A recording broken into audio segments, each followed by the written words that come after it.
ang kasaysayan ng chicken inasal. Alam niyo ba na ang chicken inasal ay nagmula sa Bacolod, Negros Occidental sa Pilipinas?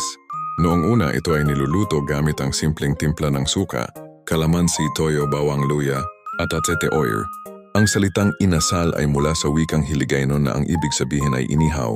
Dahil sa kakaibang lasa at paraan ng pagluluto, malambot, juicy at may special na smoky flavor, naging paborito ito hindi lamang ng mga Ilonggo kundi ng buong Pilipinas. Mula sa mga kalsada ng Bacolod hanggang sa malalaking kainan, ang inasal ay naging simbolo ng sama-samang pagkain, tawanan at kasiyahan. Ngayon, hindi nyo na kailangan pang bumiyahe papuntang Bacolod para matikman ang tunay na sarap ng chicken inasal.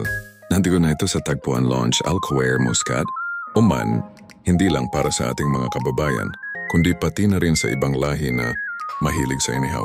Sa Tagpuan Lounge, ang aming chicken inasal ay 2.9 OMR lang, may unlimited rice plus libreng iced tea pa, perfect para sa barkada, pamilya, at lahat ng gustong mag-enjoy ng authentic Pinoy flavor dito mismo sa Oman. And Tagpuan Lounge, Alcoair, tabi ng Zawawi Mosque, katabi ng Red Tag, ma'am.